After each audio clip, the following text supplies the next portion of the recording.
Be the envy of the neighborhood. 860 KKAT, where the grass is always greener.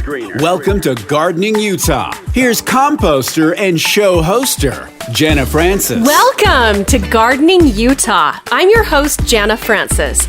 Every week here on Gardening Utah, we give you gardening inspiration and advice from experts across the state. We talk about vegetables, flowers, trees, shrubs, and of course, your lawn. Thank you for listening. I hope this show is something that you'll look forward to checking in with every week.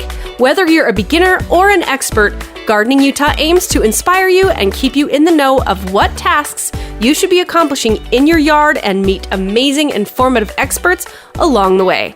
This show airs on the radio on the weekends here in Utah at 10 a.m. on 860 AM KKAT, and episodes drop every weekend on Apple Podcast, Spotify, or wherever you get your podcasts, so hit that subscribe button so you never miss an episode. On today's show, Cameron Alcott is back with me today, and we are going to talk to you about what you should be considering when you hire a landscaper, whether it is a landscaper to do maintenance in your yard, maybe it's a landscape designer, or maybe it is a landscaping company to install a brand new yard. Either way, we will give you all the questions you should be asking. We will be giving you tips and tricks and things to look out for. And also, I'll talk to you about my own experience because I have finally hired someone new to put in the rest of my yard. So I'm very excited, and I'll be bringing the listeners along on that process as we go about it over the next several months. So pretty excited for that. But today is timely, and we have kind of a hilarious conversation, so I'm excited for you to hear it. Meanwhile, I have been getting several messages on how you can take a local scapes class, because some of the last several episodes have been around water conservation and local scaping. And if you are going to be doing your yard yourself, or even with a landscape designer, you are going to want to know the local scapes process. So there is a class coming up in Riverton City on April 18th, and the recent class at Taylorsville City Hall was sold out, but Cynthia B is going to be going back on May 2nd and doing a round 2 at Taylorsville City Hall for local scapes classes. So just amazing resources to know how to either redo some of your yard or put in a new one. And you can register for those classes at localscapes.com, so check it out. And now, the tip of the week. 860 KKAT with your Gardening Utah tip of the week. My tip of the week are the tasks that you can do this week in the garden. Let's start off with what you can plant. As far as vegetables, here is what you can direct sow outside in your garden right now around the first week in April in most areas along the Wasatch Front. You can direct sow vegetables including cabbage, cauliflower, kale, kohlrabi, collards, and potatoes, peas, fava beans, all salad greens like lettuce, Swiss chard, spinach, and mustard greens. And then you can also plant root vegetables like carrots, radishes, beets, and onions as well. And here are the vegetables you may have already started but need to be indoors in direct light. Vegetables like tomatoes, peppers, squash, and cucumbers. It's still too early to get those outside unless you have a special setup like a cold frame, a greenhouse, or a wall of water. So they'll get nipped by a frost sometime this month for sure if they're outside. So those you can start now, but you need to start them indoors and move them out sometime, depending on the weather, between the second and third week in May. So you can also plant all perennials this time of year, as well as shrubs and trees. And it's also a great time to transplant anything in your garden. So if you're wanting to move something from one spot to another, it's a great time to do it unless it's a spring bloomer, like iris or forsythia, or, regular bulbs that haven't even come up yet, like tulips or daffodils. So you want to leave anything spring blooming alone, but as long as it's not a spring bloomer, you can divide it and move it anywhere in your yard, and you'll be just fine. And that's your Gardening Utah tip of the week, brought to you by The Advocates. If you're in an accident, you deserve an advocate. Call 801-355-5550 or visit utahadvocates.com. Never miss a tip for your garden and never miss an episode. The Gardening Utah Podcast with Jana Francis on 860 KKAT. May as well start the episode laughing, right, Cameron? Absolutely start the episode laughing. Cameron's making me laugh before we start recording just to mess me up. Welcome to the Gardening Utah Comedy Hour. There you go. So, I mean, I know I've been cheating on you the last couple of weeks. I feel really bad. How could you? I know. I'm teasing. I thought our relationship was better than that. I know. No, we had so many, amazing topics, and you've obviously been super busy. I know you were going to join me for a couple of them, but you're so busy now. You just can't join me all the time. Not by choice. That's true. Why don't you tell them why you you make time for you, Jana? That's true. You usually do. So why have you been so busy? Tell them. Oh, man, a lot of stuff. It's been production season at the nursery. So that is a whole other level of crazy where we have just been massively planting huge amounts. And due to some interesting events in Mexico involving cartel violence and U.S. consulates, it's kind of put a hamper on a lot of immigration labor. So it's been kind of challenging where we've kind of had to take over in spots as, with the office staff trying to, keep up on production and stuff. So everybody has things to plant this year. But we've got most of that stuff kind of rectified out. And so I think things are going to be, pretty smooth sailing from here on out. So I'll have time for you now, Jana. Okay, good. Jeez, Louise. Well, we have had some fun episodes. I know you listened to the one with Sean Moser talking about. Oh, I loved that one. Oh, good. Sean is amazing. He's so smart. He is so smart. I've had a ton of questions about clover since then. Like, wait a minute, I thought we were supposed to kill clover in lawns. And we do talk about that in the episode with Sean. But it's kind of a mind-bending thing, It is. It's really kind of mind-bending. It's really interesting to see like how landscaping's kind of gone and how people are trying to investigate different alternatives to things that have just been like institutionally accepted for hundreds of years now. And now we're looking at lawn as like, oh, this is not something that we should really be doing because we need to now be more responsible with our water usage. Otherwise, we're not going to have any water. Yeah. So it's been interesting to see the shift in how people are thinking about how they utilize resources. And I don't think in my life, I don't think I've ever seen so many people be that introspective in their own use of resources as they have been the last probably decade or two.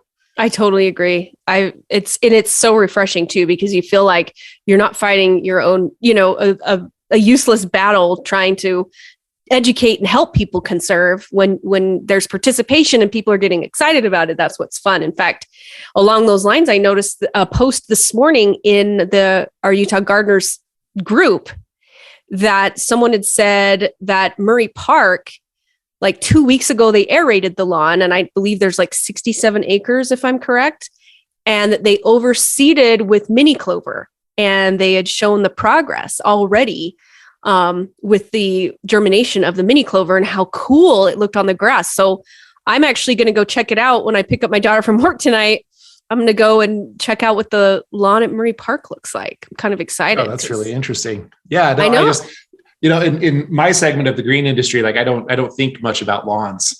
True. Yeah. I don't sell it. I don't grow it. So it's been really kind of interesting because I know that a lot of different companies have been looking for different types of grasses, different alternatives to the normal Kentucky bluegrass, or the rye or whatever that fescues that just, suck a lot of water and are not really suitable for our environment. But it's landscaping's, it's really going through a evolution, almost, I would say revolution in how we are looking at it nowadays. And it's been really kind of interesting to see. And now that we're seeing more and more people experiencing water restrictions, because I know I think it was Davis and Weber counties, like over the Weber Basin, they have like these crazy water restrictions this year. Yeah. And they almost had a moratorium on new landscaping, which is really kind of scary. So scary. And that's a whole other conversation that we could have. I know. Right there. But I've probably fielded more questions and more phone calls, more inquiries in general about how to make their yards more water wise, or the steps, I guess, to go and figure out like what's the order of operations of how I get my yard more ecologically and friendly even almost like pollinator friendly, water conservation, working with existing species, native species. I mean, it's become like this huge holistic approach that I think is absolutely awesome, because these are things that I kind of took for granted. Like, I just knew this stuff. I didn't realize that other people wanted to know this stuff. I just want to know because I wanted to know. Yeah. You know? It's so and true. Here we are. Everyone's like, I need to get rid of my lawn. Yeah. You have cities now, like municipalities, that are now adopting, we talked about local scapes, and you've had different local scapes people on there before, but they're now adopting local scape style landscapes as the standard for new homes. It's not just 3 trees and a bunch of grass. Yep. So there's a lot of thought and planning going into this, which I think is absolutely essential if we are going to continue to grow. We need to manage our resources way better than we have been. Absolutely. So, especially with the population growth and oh my word, we have so much work to do, but I do feel, like you said earlier, I feel a promise, and I feel a trend, and I feel the motivation from the listeners and from just Utahns in general, that I feel like a lot of people are getting on board. Through crisis comes innovation, and here we are in a water crisis, and look at all this innovative work that's being done by so many different people in the green industry. Look at you dropping the gems. Okay, well, look, we have a specific topic we have in mind for today's show. But last week I did the little Q&A episode, which was super fun. And since I was on my own out there in Anaheim, California, I just figured I'd bring up past episodes. So it was really fun to kind of re-listen to a lot of the work we've put into this show over time. And you were on the show, just from afar last week from old episodes, which was cool. But we have some residual questions that I thought that came in after I recorded the show that I told the listeners on Instagram that I would try to incorporate into the show. So would you mind answering a couple of these with us? Oh boy, you're going to put me on the spot. I'm going to put you right on the spot. Oh boy. Okay, so this one comes from J-Dub King Harris. And they ask, when do I plant peonies? Well, I think a lot of that depends on how you're getting the peony. If you're getting in a container, you can plant it whenever you feel like it. Totally. It doesn't really matter. It's just, if you can dig a hole, you can plant, stick it in the ground, have fun, knock yourself out. A lot of times they are shipped bare roots. Typically, you'll want to plant those either like in the fall or the early spring before they're active.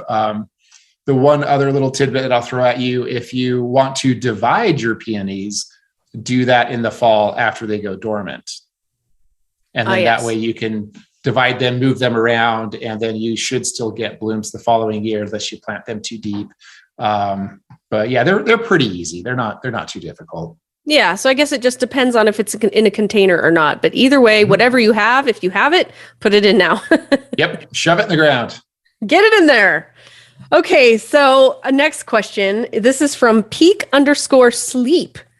I wonder if that's a company. I'll have to look into it. Okay, Peak Sleep asks, how do I fertilize and condition Utah soil to mitigate salinity and alkalinity? Oh, well, alkalinity is going to be, you're not changing that. That's like throwing a cup of fresh water into the ocean, expecting it not to be salty anymore. So that's not really going to fly. I mean, you can go through Herculean efforts to try to mitigate stuff by extracting different soils or whatever, and just putting new stuff in chemicals, but promise you, it's not worth it. The salinity gets to be like a little bit difficult. The best thing to do is really just add organic material to your soil. And then that will kind of help.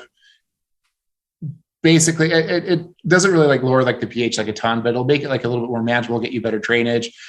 Salts are really kind of interesting because of their chemical properties, where the salts, they're like, when they have ions, they'll kind of like move around a little bit in the soil. We run into this a little bit in like Saratoga Springs or places that are fed with like secondary water.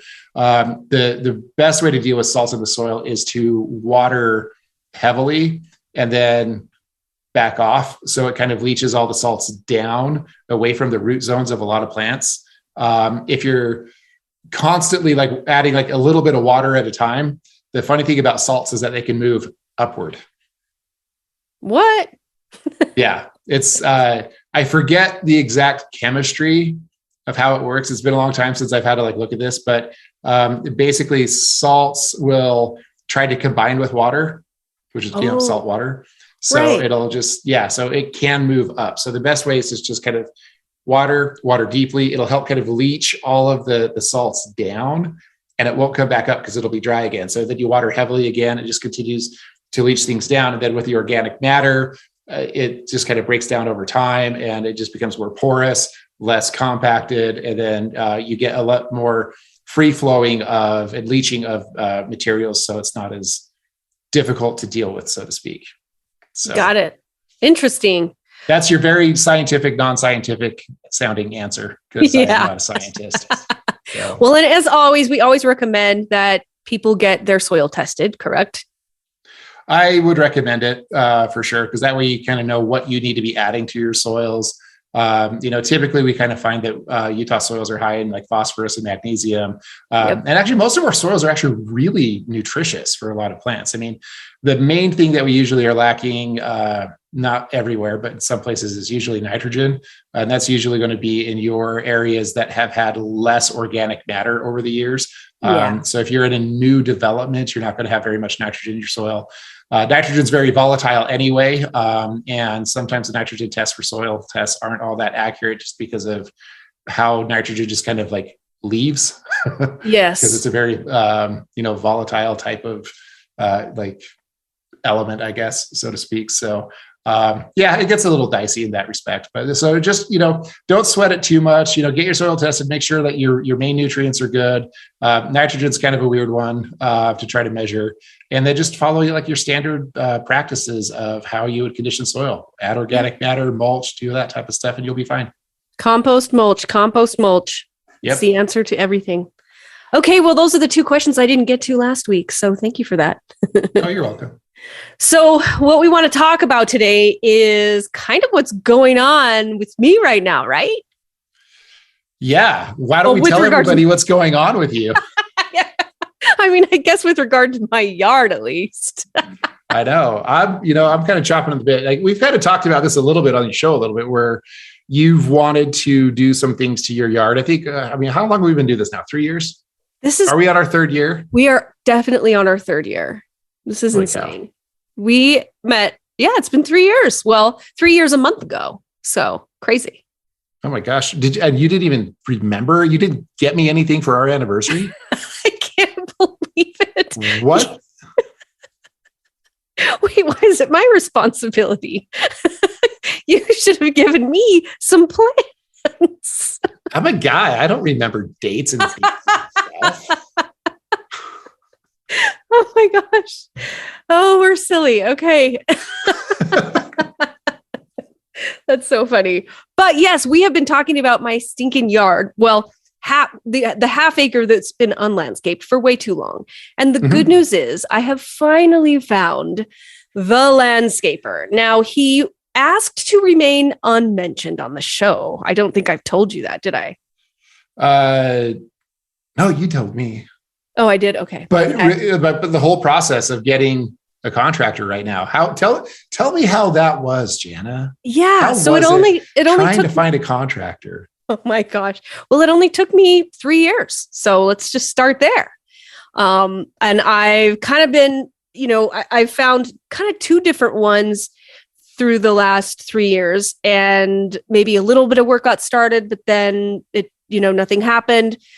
We all know the story, but I finally, or we all know how that goes, and it can go with contractors and just life in general. So, but I finally hired and paid in part an amazing landscape company in the last week. So they're hopefully getting started, I believe, within the next 2 weeks. And we're going to bring you guys along the way for sure. Although I can't mention the company on the air, which is crazy because a lot of companies are just clamoring for advertising. But in this case, he's like, no, I cannot stand. There's no way I can take one more phone call. Yeah, no, he's got a lot of work. See, the nice thing is like, I know who this person is. Yeah. So, and because my company's worked with his company a lot over the last very long time, like decades, I'm thinking. Yep. And so, so I'm really excited to work with you guys on this one. This one's going to be fun. This will be so fun. So before the show, Cameron and I kind of reviewed the plan that he drew up for me. I've had a plan for years, but it had a pool, and I've decided not to do a pool for many reasons. So now we're just kind of, excited. You're just finding every excuse to not have me come over, right? It's like, if we have a pool, Cameron's going to be over all the time. Look, the pizza oven is all it takes, Cameron. That's true. Or for that matter, a beer. It's not hard to get you to come over here. Nope. Yeah. So I'm pretty excited. So we'll bring you guys along the way. They're, like I said, they're going to get started pretty quickly here. And what we're going to do when we come back from this next segment is we're going to kind of go over the things that you should ask. If you are hiring a landscape contractor for any reason, whether it's maintenance on your existing yard, maybe it's just, mowing and trimming of trees and that kind of a thing. Or if you're starting a brand new job, we're going to kind of go over like the things you really need to be considering and what you need to look for. Yeah, there is a lot. And I think that, because I run into this a lot. I was actually just talking with a guy about this today. He's like, yeah, I want to buy some plants. I'm like, cool, great. And he started telling me about his project and what was going on, how he was doing it. And he was actually doing it himself, which I was like, and this guy's like, he's older, he was retired. I'm like, go you, like excavating all of this stuff at your house at your age. That's awesome. Like, I can't do that anymore. I'm too old, But yeah, we talked about like order of operations, how you should be going about doing things to make it efficient, because he wanted to start planting stuff now, but he's not really ready. He doesn't have his hardscape all the way in. He doesn't have all the pipe run accordingly. But so he wants to do things in little sections, but it's really not the best or the most cost-effective way for him to do it. And so I think when we come back after the break, we should talk about that a little bit, about if you are going to be getting a contractor, what you should be doing. And we'll go over the whole thing. Perfect. We got time. Yeah. We'll be right back after this on Gardening Utah. Stay with us. 860 KKAT with Jana Francis and Gardening Utah, where it's always mulch time. We are supported by ProgressivePlant.com. They are the experts that the professionals go to for all things plants. Visit ProgressivePlant.com today. It's the Gardening Utah Proven Winners Color Choice Shrub of the Week. Here's Cameron Alcott with Progressive Plants. This week's Progressive Plants Proven Winners Color Choice shrub is the ground hug chokeberry, and it's quickly becoming one of my favorite shrubs that you can use as a ground cover. It has glossy green leaves that shimmer in the sunlight, is extremely water-wise, and has a brilliant orange-red fall color. It's short, only growing about a foot tall, but is a dense mat that chokes out weeds. While it does creep along the ground, it isn't overly aggressive, meaning it won't take over your garden beds and choke out everything, making it ideal for a low-maintenance plant. It has adorable little white flowers in the spring, which give way to dark purple berries. This is a wonderful choice for those who are looking to flip their park strip, or even as a nice green border. While not deer-proof, they do recover nicely if they get nibbled on.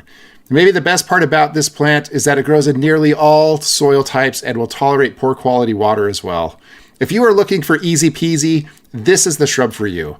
You can find yours at progressiveplants.com or from any of our resellers. You can find a link in the episode notes as well.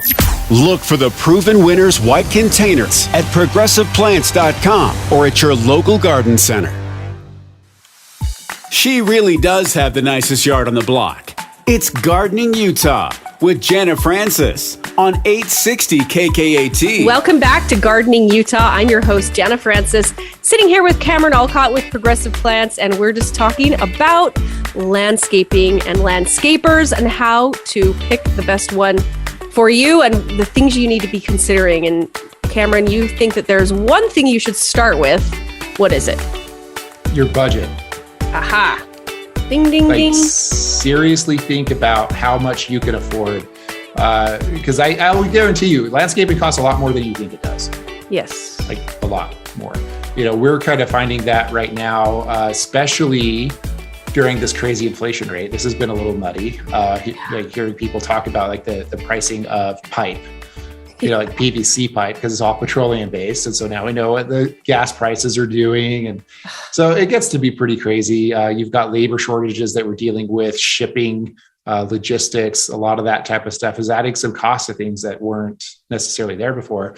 And landscaping was already expensive, especially when you were hiring somebody else to do it.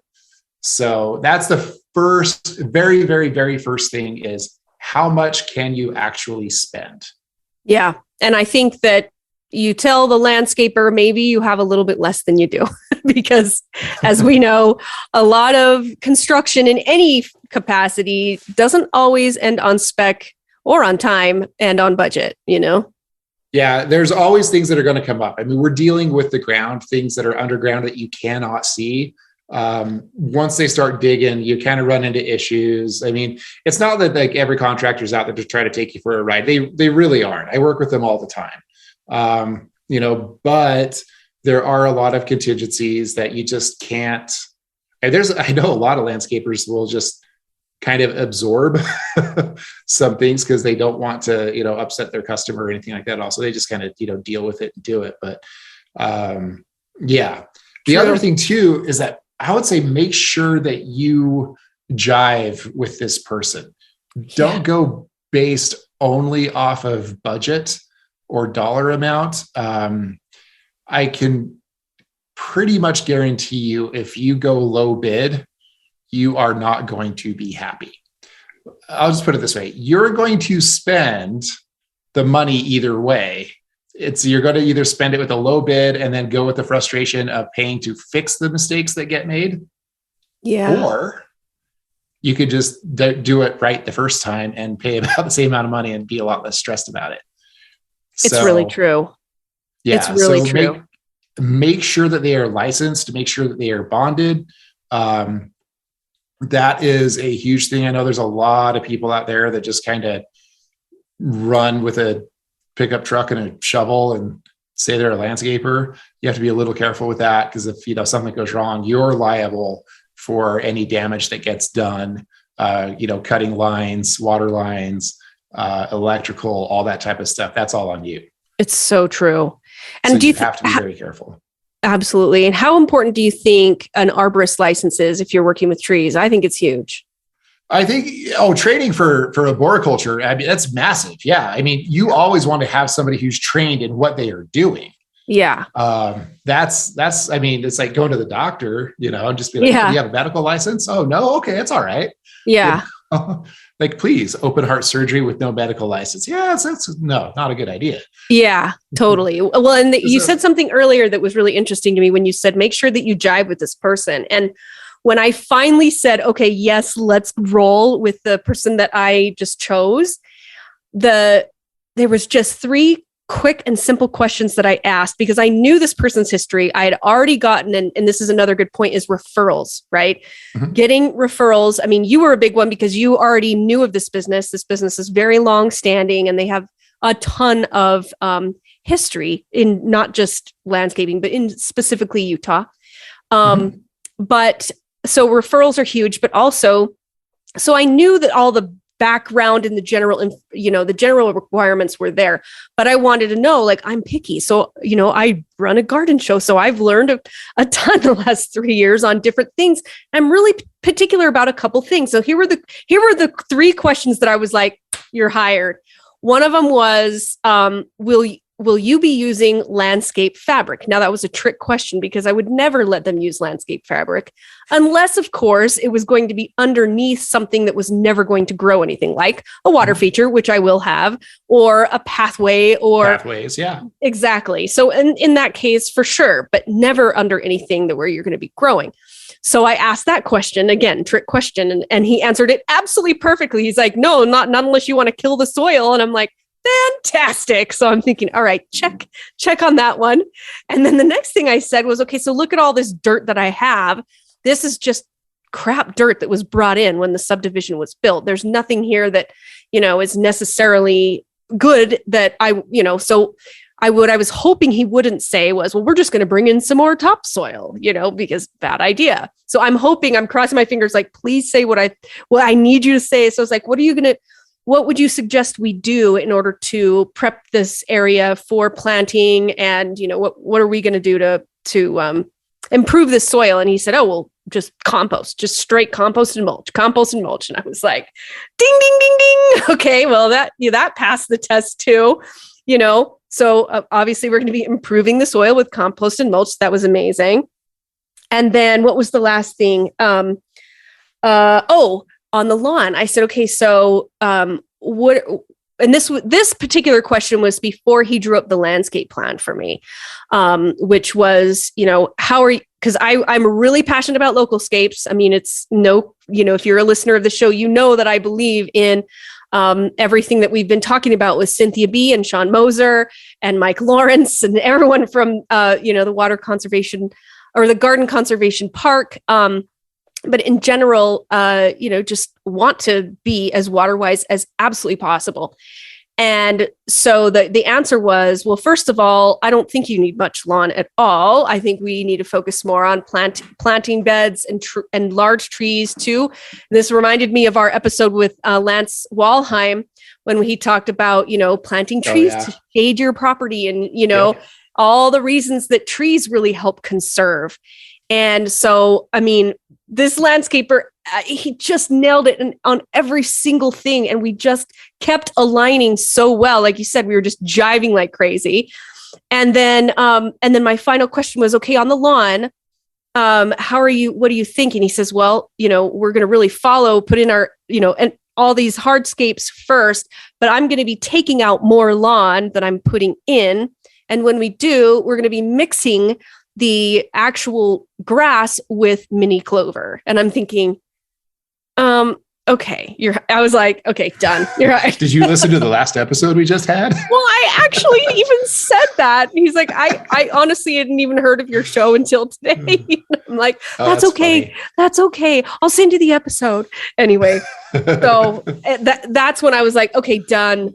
He believes in all the things that I do. And I'm really particular about that stuff. So anyway, I was pretty stoked. Yep. No. And then the next thing is always try to get some idea of a design. Like it doesn't have to be like spec'd out to the T. Like I want this tree or this variety of plant or this perennial in this location, but really think about like the flow of your yard, about what you want them to build. So not everybody has the knowledge base to do that on their own. I've always recommended getting at least a consultation from a landscape designer or landscape architect if you want to, pay the money for that. These are the people that will help you talk you through what your yard can look like, its functionality, maybe some of the maintenance that you want to put into it, and try to help steer you in a direction that you want to go in. Because a lot of times when people are left to their own devices, they don't know what they don't know until they realize later that they didn't know what they didn't know. And now it's a bigger mess than what they started with. That's such a good point, because you could say like, hey, look, I do this. I'm at fault for this too. A lot of times I'll say, look, I'm not overly picky. I just like to let the artist do the art. And so, sometimes I give people carte blanche with things. And then I realize, like you said, they don't know what they don't know. So you need to make sure they're asking you the appropriate questions. And so landscapers really should be asking you, how are you going to use your backyard? Will you be entertaining? How much maintenance do you want? Those kinds of things. So make sure that they're asking you a ton of questions. Yeah. And the other thing too to consider, and I'm sure a lot of contractors are probably not going to appreciate me saying this, but this isn't universally true, but this happens a lot, is contractors are really good at building things. That is their job. They figure out solutions to problems, how to build something, how to engineer it to make it work. A lot of times they are not the best designers. So a lot of times they are more functional rather than integrating form. And I'm not like faulting contractors for this per se, but like contracting is an entirely different discipline than say horticulture. Totally. Right. So what I know about plants and growing stuff and how they perform and how to arrange them in a landscape, I don't expect a contractor to know that because I spent my entire life dedicating myself to that part of the discipline. Okay. You don't want me to build a deck. You don't want me to grade your property. You don't want me running pipe. So that's not my skill set. Yeah. So keep in mind, these disciplines are very different. So utilize a designer, utilize somebody who could consult with you to either, draw you up a plan. And also the one thing I will say, plans never go according to plan. So it's just a guideline, right? If you need to get a plan draw it up, think in terms of like concepts rather than, well, this designer said we had to put this tree, this espresso Kentucky coffee tree in this spot that's exactly 5 feet away from this fence here, and then 30 feet from this corner of the yard. You can move things around. It's okay. When we see things on paper, it doesn't necessarily translate into how it looks in real life when you start laying everything out. Like, it's okay to make adjustments on the fly. Absolutely. You may not realize that it's going to be shading something that you don't want shaded, or it's going to be blocking the view of something that you want to be able to see. You just don't really know until you see it starting to go into practice. Yeah, maybe when you drew the plan, that house that's behind you wasn't built yet, and now it's casting all sorts of shadows. Things like the environment changes around it. So, get the workflow down. Like figure out how you want your yard to flow. Like, figure out where you want to have your activity zones or your pathways or your recreational areas. Figure that stuff out of how you want to utilize your yard, and then the plants will kind of come. You can do that as you get closer to planting. You can kind of figure that type of stuff out. The other thing that people don't think about too is maintenance. Yeah. What kind of maintenance do you want to do? Yeah, I'm shrugging right now because my plant has a lot of maintenance, but that's okay. But I like to do that stuff, and my husband loves it. So yeah, I've noticed about that. He really does love to do it. Every time that I come over on the weekends, he's out there in the yard. He's doing stuff. That's all he ever wants to do is work in the yard. That's it. Yeah, I don't. Yeah. Yep. That's his favorite thing to do. Watch birds. Yeah. Watch birds and do yard work. Watch birds and do yard work. He's 75. No, I'm teasing. I love the same things. I don't have as much. I love to garden and plant and trim flowers and watch them grow, but I don't necessarily love to spend all day in the yard. No, and I don't particularly like weeding, so I make sure when I landscape a yard for myself, I'm always thinking about the maintenance that I want to do. So that includes not putting plants that get bigger than the space that they're planted in, because that means I have to prune. Yep. Okay. Making sure my irrigation is always drip irrigation in the planter beds, because any place that you're going to put water is an opportunity for weeds to grow. Yes. Okay. Think about fertilization techniques. Think about how much water that you want to provide. If you need to apply any fertilizer at all. I know a lot of people who do fertilize their stuff. I mean, it makes the plants go crazy, but maybe you don't want the plants to go crazy, because that could be future pruning that you wouldn't have to do if you didn't fertilize in the first place. So true. Just a thought. Or you can withhold a little bit water and it doesn't grow as fast if you don't give it as much water. Sometimes you don't need to baby things as much as you think that you do. It's true. It's true. I don't fertilize anything except for my container plants. Yeah. So there's a lot of things to consider, but the main thing is, for me, has always been budget. And it's always more than you think, by far. Yep. Get a designer, get a consultation. Like, we have some at progressiveplants.com if you want to just go the easy route and get some. We've had a couple of them on the show, haven't we? We have Jessica Schmutz. That's a great one. Yeah, Jessica's been amazing. She's an amazing designer. Malie, who's also an admin with us on the Utah Gardeners Facebook page. Yep. She is incredible with edibles. And water-wise landscaping. That's her specialty, because conservation and whatnot. So and there's a lot out there, and I work with a lot of them in some form or fashion at some point, but they're always really good to talk to, even if it's just a consultation, even if you don't have them do the design. Just get a couple of people to talk with you about how you should be utilizing your yard and maybe some of the best practices that maybe you're not aware of. And it's worth it's worth it. It's worth its weight. We are in an industry where we are constantly talking because like these, lack of water, water restrictions and whatnot, that is a huge, huge point that we are all talking about as a industry. So we are trying to find ways to help the public realize that there are ways to have beautiful yards and still be able to, conserve water and probably use a lot less than what you're using currently. So we're kind of saving you money at the same time. Yeah. Yeah.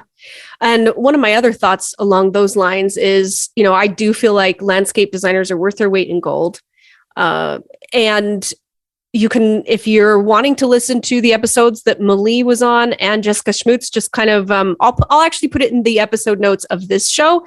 So it'll link you directly to go back and listen to their shows, because I know at least with Jessica as well, we talked very specifically about landscape design, not necessarily hiring a landscape contractor, but just landscape design. So if you are designing a yard, definitely go back and listen to that episode. But another thing I just wanted to bring up is there are so many experts in Utah that, beyond this podcast and Utah Gardeners Facebook page, you can take your plans to a nursery, right? And talk to someone at Glover, talk to someone at Mill Creek Gardens, or Shade or Sun River. The people there know a lot as well, and run them by it. Maybe they know a little bit more about a microclimate in your areas, anything like that, Oh yeah. I mean, it's the one thing about this industry is that the more regional that you get, the better the expertise is. So like, for instance, I know a lot about like Salt Lake Valley, Fair Mountain, Park City, Jackson Hole, because that's, where I've worked a lot.